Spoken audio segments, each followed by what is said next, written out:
Hello అండి. నా స్టైల్‌లో చికెన్ కర్రీ, కలర్ రైస్ ఎలా చేస్తానో చూపిస్తాను చూసేయండి. చాలా కలర్‌ఫుల్‌గా ఉంటది. టేస్టీగా గూడా ఉంటదనమాట. అయితే అందరూ కామెంట్ చేస్తున్నారు అన్నకెలా ఉంది ఇప్పుడు అని చెప్పేసి. మా ఆయనకైతే చాలా బావుందండి ఇప్పుడు. కొద్దిగా రికవర్ అయ్యాడనమాట. అల్హమ్దులిల్లా దేవుని దయ వల్ల ప్రస్తుతానికైతే బాగున్నాడండి. థ్యాంక్ యూ సో మచ్ అండి. అయితే ఇక్కడ చూడండి ఇదైతే ఫ్రెష్ చికెన్ అనమాట. ముందుగా అయితే చికెన్‌ని నీట్‌గా కట్ చేసుకొని క్లీన్ చేసుకోవాలనమాట. తర్వాత చెరబెట్టుకొని నెయ్యి వేసుకొని హోల్ గరం మసాలా, ఆనియన్, పచ్చిమిర్చి వేసుకొని బాగా ఫ్రై చేసుకొని ఇందులో అల్లం తెల్లగడ్డ పేస్ట్ వేసుకోవాలన్నమాట.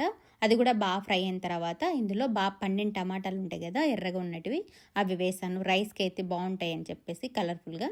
తర్వాత అయితే బిర్యానీ మసాలా, గరం మసాలా, ఇంకా వచ్చేసి ధనియాల పొడి ఇది కూడా వేసుకొని బాగా ఫ్రై చేసుకోవాలి. పచ్చివాసన ఉండకూడదు.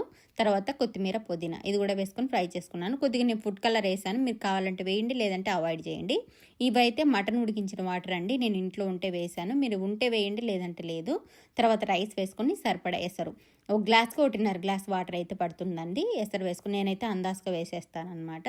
వేసుకొని మనము ఉప్పు వేసుకోవాలన్నమాట. సరిపడా ఉప్పు వేసుకొని మనం ఉడికించుకొని దమ్లో పెట్టేస్తే మనకైతే రైస్ అయితే చాలా బాగా వస్తుందండి. చూసారా ఎలా ఉందో, చాలా కలర్ఫుల్గా ఉంటుంది, అంతే టేస్టీగా ఉంటుంది. ట్రై చేయండి. తర్వాత అయితే చెరగబెట్టుకొని ఆయిల్ వేసుకొని ఆనియన్, పచ్చిమిర్చి, హోల్ గరం మసాలా, కొత్తిమీర, పుదీనా ఇది కూడా వేసుకొని బాగా ఫ్రై చేసుకోవాలి.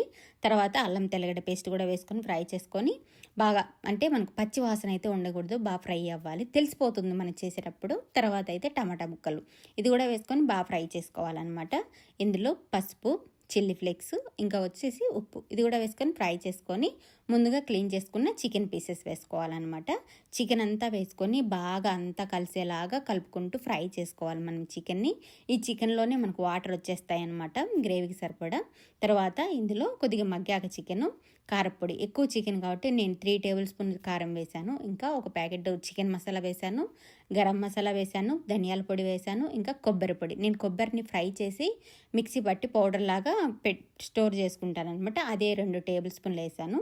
అంతా వేసి బాగా కలుపుకోవాలన్నమాట. మొత్తం కలిసేలా కలుపుకొని చికెన్ ఉడికించుకోవాలన్నమాట. బాగా ఉడికింది చికెన్, లాస్ట్లో మనం దించే ముందు కొద్దిగా కొత్తిమీర వేసుకుంటే సరిపోతుంది. అంతే. Thank you for watching. Please support. Bye.